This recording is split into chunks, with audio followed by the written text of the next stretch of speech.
Bonjour à tous. Aujourd'hui, je vous retrouve pour une nouvelle émission qui est vraiment tout nouveau sur ma chaîne. Et oui, je veux vous présenter l'émission de Monsieur Météo où je vais vous dire tout simplement mon avis sur la météo et qu'on parle vraiment du sujet, vraiment au cœur du sujet météorologique. Alors aujourd'hui, nous allons parler surtout du sujet d'aujourd'hui, c'est vraiment il donne son avis, Monsieur Météo, sur le potentiel hiver. Et oui, qu'on aura, bien sûr, qu'on parle tous en ce moment avec cette crise énergétique qu'on parle. Donc, et l'enjeu de cette crise énergétique, bien sûr, c'est le fait que est-ce que l'hiver sera froid ou pas? Et je répondrai tout simplement à ces questions dans quelques instants. Mais avant ça, j'avais quelques questions. D'ailleurs, si je vous prie, s'il vous plaît, de faire beaucoup de questions en commentaire pour la prochaine fois, parce que là, j'ai fait des questions qui, bien sûr, sont les miennes, mais ça sera beaucoup mieux quand ça sera vous qui me les poserez. Et c'est moi qui répondrai à ces questions, ce que j'en pense, bien sûr. Donc, faites-moi des questions qui concernent la météorologie et ainsi que la climatologie. Alors, pour la première question, on m'a posé, enfin je me suis posé bien sûr, d'ailleurs si vous êtes installé, regardez, on va bien remonter le bon truc parce qu'on va bien s'installer pour cette petite discussion entre nous. Alors, buvez peut-être une petite tasse, moi j'en ai peut-être pas à côté de moi, mais bon, j'aurais dû prendre un verre d'eau puisque aujourd'hui je vais vous parler de, bien sûr, l'hiver qui va arriver. Mais pour la première question, tout simplement, ça concerne beaucoup plus ma chaîne YouTube, puisque ma première question qui a été posée par moi-même, c'est pourquoi cette chaîne YouTube? Alors cette chaîne YouTube, bon, bah, je voulais la faire, pourquoi?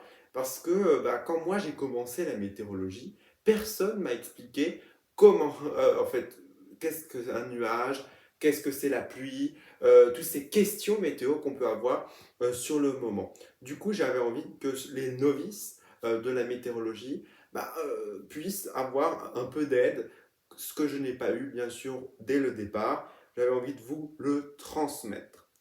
Mais c'est aussi dédié à tout simplement aux gens qui sont plus expérimentés. Et c'est pour ça que je fais cette émission pour parler vraiment tête à tête avec les gens qui sont certes bien vraiment expérimentés à la matière, mais aussi aux novices qui peuvent découvrir des choses. D'ailleurs, j'essaierai dans cette émission de mettre quelques liens dans la description ou bien sûr en haut, je ne sais jamais si c'est à droite ou à gauche des vidéos que j'ai déjà faites sur le sujet pour que, bien sûr, ben, on puisse de parler, et puis ça peut intéresser, ça intéresse de toute manière tout le monde, bien sûr, mais on va dire que ça traite vraiment le sujet, on va dire vraiment durement en parlant, et puis on s'installe comme une soirée d'automne, bien sûr, où nous parlons du sujet qui est la météorologie ainsi que la climatologie, parce que on va certainement déborder entre les deux, hein, puisque vous savez qu'on a, d'ailleurs je vais vous mettre une petite vidéo de météo vs climat, mais on voit bien, on va vraiment être entre la frontière souvent entre les deux, malheureusement parce que bah, la météorologie et la climatologie a vraiment des liens entre eux, et c'est pour cela que j'ai besoin tout simplement bah, de vous expliquer vraiment l'actualité aussi météo, hein, qu'est-ce que j'en pense, pourquoi on va parler aussi des modèles météorologiques. Voilà. Donc pourquoi cette chaîne YouTube? Parce que j'avais envie de transmettre ma passion météorologique, mais aussi de parler, avoir des gens avec qui discuter finalement, puisque quand j'ai commencé la météorologie et ma passion météo, bah, j'avais pas forcément de personnes à qui parler. Donc vraiment, j'avais envie de faire cette émission pour ceux qui veulent parler de météorologie. Alors, ma deuxième question que je me suis posée à moi-même, c'est depuis quand la météo est votre passion? Alors, peut-être que c'est une question que vous posez, mais ça fait depuis plus de 6 ans en tout, ou alors 7, je ne me rappelle plus, mais en tout cas, en fait, non, ça fait 7 ans d'ailleurs.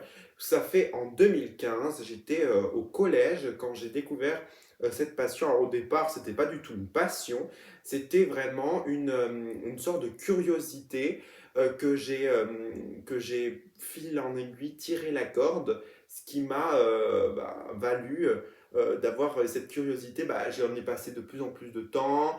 J'ai fait le BIA, le brevet d'initiation aéronautique, donc j'ai encore appris beaucoup plus d'autres choses, sachant qu'à l'époque, quand j'ai fait le BIA, bah, j'ai pas beaucoup appris beaucoup grand chose puisque j'avais déjà toutes les bases, mais ça m'a permis vraiment de découvrir encore plus de choses dans ce domaine et de m'ouvrir finalement, ça m'a ouvert des portes finalement dans ma curiosité, on va dire scientifique, puisque il faut être très scientifique pour parler de météorologie, mais bon, tout le monde peut s'intéresser à la météo. Et moi, c'est ce qui est arrivé. Mais avant, j'étais comme vous, c'est-à-dire pour certains qui me regardent là, j'étais vraiment, voilà, je voyais qu'il pleuvait à la télé, puis c'était tout, quoi. Je me demandais pas plus. Et puis c'est arrivé que j'ai lu des articles, je suis allé au CDI, je suis allé voilà, donc c'était vraiment très très intéressant de discuter, et voilà, mais j'ai jamais discuté trop, j'ai jamais rencontré vraiment un météorologue qui m'a expliqué ça, et puis pouf, j'ai été passionné. Non, c'est vraiment venu de moi par, on va dire, ma curiosité intérieure qui m'a vraiment poussé dans la météorologie. Puis au fur et à mesure, j'ai regardé bien sûr les modèles climatologiques tous les jours. Ça s'est passé par Météo Ciel. Si vous connaissez les experts, bah, vous connaissez, enfin les experts, les amateurs, bah, vous verrez, vous connaissez tous Météo Ciel, tout ça, et regardez tous les jours, bah, à force, bah, ça devient votre passion parce que vous faites que ça de la journée. C'est-à-dire que moi, si j'avais rien à faire, bah, je regarde les modèles toute la journée. Pour moi, ça m'intéresse. Je regarde des articles météorologiques, je regarde Twitter aussi, parce que la météo, il n'y a pas beaucoup d'informations, il n'y a pas de, comme une sorte de magazine tous les mois. Ben non, ça n'existe pas vraiment en météorologie. D'ailleurs, c'est une science qui est assez oubliée, si vous voulez, un peu mise à l'écart, entre guillemets, parce que si vous regardez, il n'y a pas vraiment de magazine de météo, alors que tous les sujets, par exemple le sport, la mode, tout a un magazine, sauf la météorologie. Alors que c'est quand même des sujets très importants, je trouve, de notre société, comme la climatologie, et enfin, on va dire la climatologie et la météorologie devraient être un peu ensemble, parce qu'il y a des liens, il y a des passerelles entre les deux, mais c'est vrai que c'est très différent. Il faut vraiment bien les différencier. Hein. Climato et météorologie, c'est pas du tout la même chose. Hein. Un climatologue va vous le dire la même chose, c'est pas la même chose la climatologie et la météorologie. Alors, on va passer à la question suivante qui est, attendez, je regarde mes notes parce que j'ai mis carrément tout sur les notes. Pourquoi je ne parle pas de réchauffement climatique? Alors oui, moi, c'est quelque chose que j'ai du mal à dire. Pourquoi? Parce que certes, on est dans un réchauffement climatique de grande ampleur d'ailleurs, hein, une accélération finalement d'un réchauffement qui a commencé bien avant. Mais moi, je parle plutôt de dérèglement climatique. Alors pourquoi? Parce que l'homme est beaucoup plus dans, on va dire, le réchauffement a commencé bien avant que l'homme intervienne finalement, mais l'homme a vraiment accéléré la chose. Donc pour moi, c'est vraiment un dérèglement. On dérègle tout, quoi. Je veux dire, les animaux bah, ils sont déréglés, la nature est déréglée parce qu'il y a le lampadaire en face qui s'éclaire.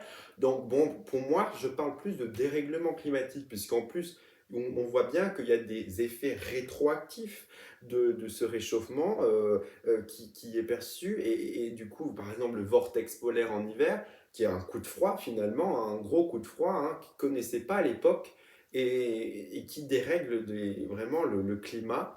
Finalement, comme par exemple le Gulf Stream qui ralentit, on va dire, on peut dire que c'est quand même l'homme qui influence, mais c'est pas un réchauffement. Pour moi, c'est pas vraiment un réchauffement, malgré que on peut dire que c'est un réchauffement. Hein. Mais pour moi, je parle plus, c'est mieux de dire dérèglement climatique à mon sens. Pourquoi? Parce que l'homme est vraiment, c'est la cause, quoi. La cause, c'est l'homme, parce que nos actions fait que ça se dérègle, quoi.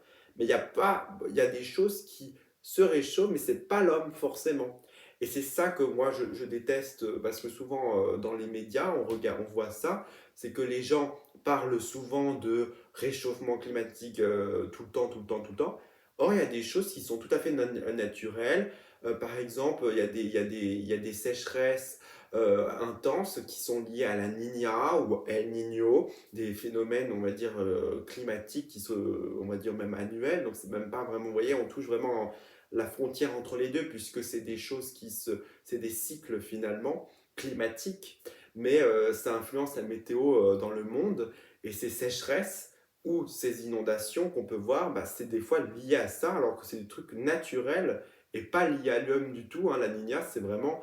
Alors, est-ce qu'on dérègle quelque chose? Peut-être, mais il n'y a pas eu d'études qui le prouvent. Donc, pour moi, je parle plus de dérèglement climatique. Moi, je trouve que c'est vraiment beaucoup plus, on va dire, scientifique, plus pointu, on va dire, si vous parlez à météo. Après, si vous utilisez réchauffement, franchement, c'est exact, c'est vrai, mais je trouve que c'est beaucoup plus pointu de dire dérèglement climatique, parce que l'homme dérègle énormément de choses. Voilà. Alors, pour la quatrième question, pourquoi le nom de Monsieur Météo?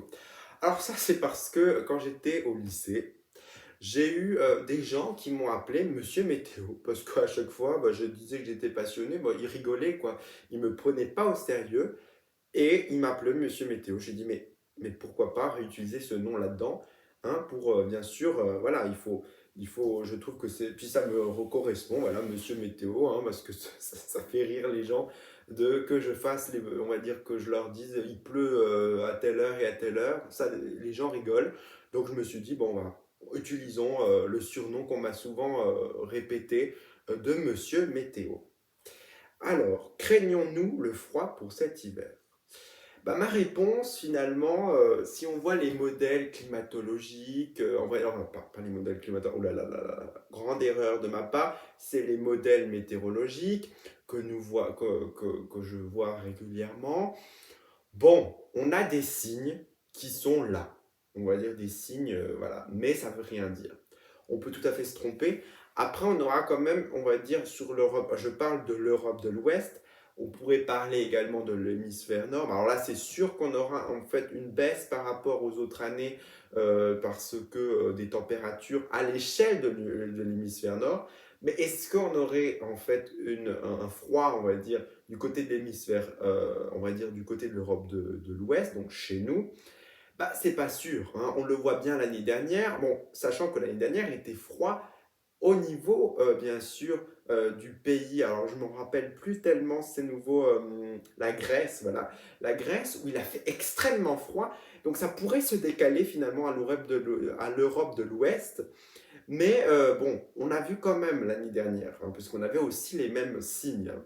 Sauf sur l'enneigement en Sibérie, où on n'avait pas forcément, alors je vous en parlerai après d'ailleurs de ce sujet-là, de l'excédent en fait d'enneigement qui est un signe majeur d'un hiver plus frais. Puis la Niña, hein, d'ailleurs je vous ferai certainement une vidéo dessus très prochainement. Ça s'appellera d'ailleurs les anomalies du Pacifique. Et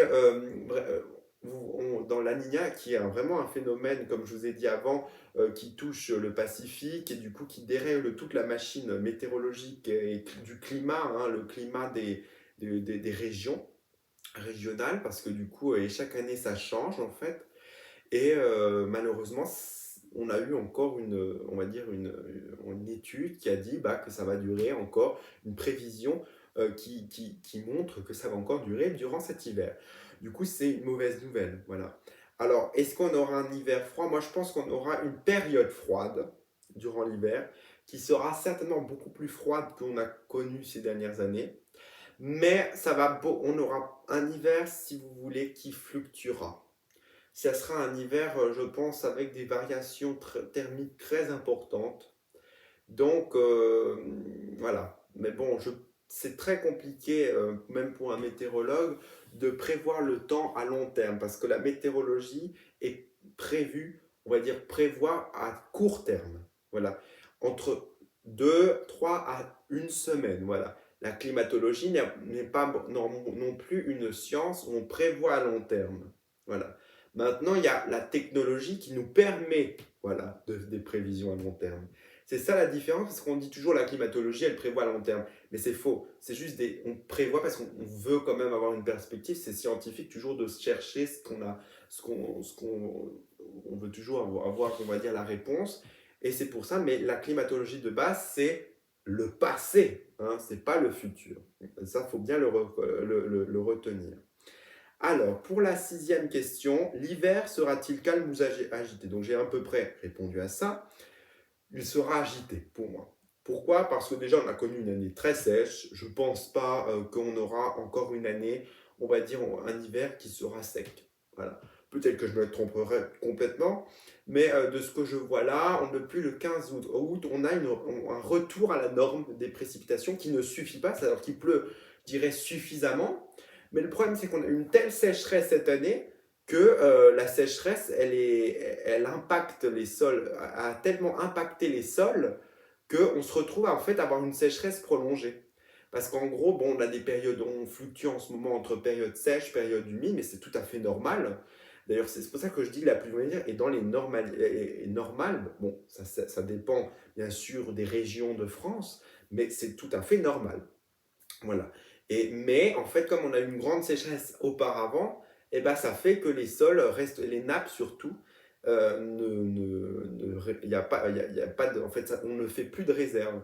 Et de toute façon, on n'est pas dans une, normalement, en automne n'est pas une saison où on fait la réserve, hein. C'est à partir de l'hiver, donc à partir du mois de novembre, qu'on verra certainement si est-ce que les pluies sont suffisantes ou pas. Mais pour moi, je pense que l'hiver sera agité parce qu'on aura forcément, on aura pour moi un hiver où on aura des grandes fluctuations. Donc un hiver qui sera certainement, je pense, d'après les modèles du GFS et les modèles aussi, donc le GFS, hein, c'est le modèle à long terme américain, et puis d'autres modèles d'ailleurs que j'ai regardé aussi européens, qui dit hein, que, bah, vous voyez, en plus ils sont très opposés, hein, l'américain lui dit qu'il va faire frais, l'européen, lui, il dit qu'il y a de la douceur. Donc, vous voyez, pour moi, je pense qu'on aura un peu les deux. C'est-à-dire qu'on aura vraiment des périodes de douceur. Si ça se trouve, on aura un mois complet à avoir de la douceur, c'est possible. Mais je veux dire, on pourrait craindre quand même une grosse vague de froid. C'est ça qui est important. Le problème, c'est qu'on le sait bien, c'est que bah, les installations électriques n'aiment pas hein, les grandes fluctuations thermiques, ce qui pourrait avoir un enjeu sur la crise énergétique qu'on connaît, et le chauffage et toutes nos contraintes qu'on a en ce moment. Alors, pour la septième, donc c'est la prolongation de la Niña, donc ce que je vous ai parlé avant, et l'excédent de neige dans l'hémisphère nord est-il pour vous un signe d'hiver froid? Bah, pour moi, c'est oui, parce que c'est un signe d'hiver, on va dire froid, on va dire de rafraîchissement de l'hémisphère nord. Parce qu'en ce moment, en ce moment hein, même, on a une surchauffe de l'hémisphère nord, en contraire. Mais en automne, c'est normal, puisqu'on prépare l'hiver. Donc, il faut savoir que quand l'automne, on a un réchauffement, on va dire, global de l'hémisphère, et ben, ça crée un enneigement supérieur. Et c'est ça, en fait, qu'il faut se dire. Il faut savoir que l'enneigement, bah, ça crée un albédo. Je vous avais fait, je crois, une vidéo d'ailleurs sur l'albédo. Je ne sais plus si je l'avais faite, mais sinon, vous me rappellerez en commentaire hein, si j'avais fait cette vidéo. Mais en tout cas, l'albédo, c'est le fait que les rayons se reflètent comme un miroir, quoi. C'est l'effet miroir, les rayons, un albédo de 1, par exemple, c'est les rayons, la quantité de lumière, on va dire, de chaleur émise et la quantité de lumière, on va dire, on va dire la puissance du soleil qui se reflète sur le sol, par exemple la neige, est quasiment de 90. Donc un albédo de 0,89, c'est énorme. Ça veut dire quasiment toute la totalité, on va dire, de l'énergie solaire est renvoyée dans l'atmosphère, hein, dans l'espace, ce qui fait que c'est de la chaleur qui est dissipée, qui s'envole, quoi, et du coup ça permet un refroidissement de la planète. Sauf qu'avec nos gaz à effet de serre, eh ben, voilà, ça retient en fait, cette énergie qui retombe bien sûr en chaleur dans les basses couches. Et du coup, ça réchauffe, ça permet le réchauffement. Et qu'est-ce qui se passe? C'est que bah, le problème, c'est que comme il y a plus de réchauffement climatique ou de dérèglement climatique, comme je vous ai parlé avant, bah, du coup, on a une fonte des neiges beaucoup plus importante. Et du coup, moins on fait la planète, moins elle fait d'albédo. Sauf que cette année, qu'est-ce qu'on voit? Bah, on a un réchauffement justement durant l'automne. Et cet enneigement, qui est supérieur de 10% quand même, il faut le rappeler, c'est énorme, parce qu'on parle sur des étendues, on ne parle pas forcément de quantité, on parle d'étendue de neige. Mais même l'étendue, on va dire la quantité est pas mal. Hein. Par endroit, en Sibérie, il y a déjà presque 1 mètre de neige. Pour vous dire, c'est énorme. Alors en Sibérie, nous on est bien protégés à l'Europe, hein, on n'est pas côté montagne, ils sont vraiment très déficitaires, on a encore une sorte de sécheresse encore qui est prolongée. Mais vraiment, pour vous dire que l'hiver, on va dire que bah, ces signes sont avant-coureurs. Moi, je le prends comme des signes, voilà, comme tout signe, bah, voilà, ça peut être, on va dire, preuve que l'hémisphère nord va se refroidir. Mais en Europe, est-ce que ça va être vraiment l'Europe de l'Ouest qui va être impactée par ce froid? Ça, je ne peux pas vous dire. Voilà, ça c'est vraiment le grand hic. Alors, que pensez-vous du futur hiver? Quelle est votre projection? Bah, je vous l'ai dit. On aura, alors, je vais vous faire une projection un peu plus détaillée. Bon, qu'est-ce qu'on aura au mois de novembre là? On aura une période douce. Une période douce début novembre. Première décade, hein, donc la première dizaine là, elle risque d'être. À part si, bon, sachant que je suis même pas sûr pour le mois de novembre, parce que on pourrait encore avoir un coup de Trafalgar avec les GFS. Ils sont vraiment pas très sûrs en ce moment, hein. Je veux dire, la fiabilité n'a jamais été aussi basse. Autant là, pour mois de septembre, ça a été.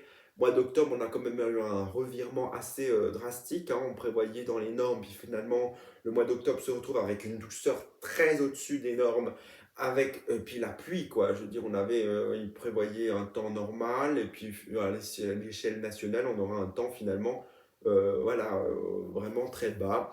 Donc, moi, je dirais pour le mois de novembre, c'est à voir, mais pour moi, ça serait doux pour la première décade, on va dire en moyenne, hein. Il faut parler en moyenne. Je pense peut-être soit on a un coup de froid qui va comme arriver le 5 finalement, mais bon, les 3, on va dire les premiers jours du mois de novembre seront doux, moi je pense. Et puis, parce qu'on a comme une sorte de situation hétérogène, le mois, milieu du mois, si vous voulez, bah, c'est un peu entre les deux. On sera dans les normes, si on prend la moyenne de la deuxième décade. Et puis sinon, on aura le froid qui va arriver en la fin. Moi, je pense qu'on aura un hiver qui va être soit comme l'année dernière, c'est-à-dire extrêmement tôt. Ça pourrait arriver. Mais ça, bon, les GFS, comme je vous ai dit, sont très. On est vraiment comme une sorte de balance. Un coup, on est dans un modèle qui prévoit de la chaleur au bout de 2 semaines. Un coup, c'est du froid. Donc, on est vraiment dans l'incertitude en ce moment. Mais pour le mois de décembre, moi je pense qu'on aura quand même un peu de neige en pleine et le froid, mais ça pourrait fluctuer aussi, hein. Je vous ai dit, on aura vraiment un hiver agité, donc ça ne sera pas de tout repos. Alors ça peut être agité dans la douceur, puisque la douceur, on le sait bien, bah, ça peut créer ces tempêtes tout le temps. Ça peut être aussi ça, hein. Et c'est pas bon non plus pour bah, tout ce qui est énergie, tout ça, puisque vous savez, les lignes à une tension n'aiment pas non plus quand il y a du vent. Et puis, sinon, c'est la neige, le froid qui pourrait être un peu plus. Mais on peut craindre vraiment un hiver qui sera quand même costaud. Mais de quel côté est-ce que la balance va partir dans la douceur ou elle va partir dans le frais? Moi, je pense, pour moi, c'est dans les deux. C'est-à-dire que ça va fluctuer l'un dans l'autre tout le long de l'hiver. Donc, moi, je prends décembre, janvier, février. Donc, c'est déjà la fin de cette émission. J'espère que vous aura plu. D'ailleurs, c'est extrêmement rare et je pense que c'est la première fois que j'ai fait une vidéo aussi longue sur ma chaîne. Donc, j'espère que vous êtes nombreux, hein, à regarder la fin, hein, les petits filous là qui n'ont pas regardé la fin. Et faites des commentaires, hein, parce que moi j'ai très peu de questions, à tel point que je dois faire mes propres questions, parce que là je deviens dingue, hein, quand même. J'ai quand même fait mes propres questions. Moi j'aimerais bien avoir que ça soit vos questions, ça serait beaucoup mieux je pense. Donc j'espère que bah, la prochaine fois vous me fassiez en dessous de bien sûr en commentaire là, mais également je ferai certainement une demande aux questions entre guillemets sur Instagram. D'ailleurs, suivez-moi, c'est Antoine Météo 68, je crois. Et sur aussi Twitter, où on a tout simplement aussi un réseau où là, toutes mes actualités, je les mets sur Twitter. Donc, j'espère que vous allez adorer et que vous apprendrez encore plus et encore plus de choses avec moi. En tout cas, je vous souhaite une très bonne journée à tous. Et c'est ça la météo.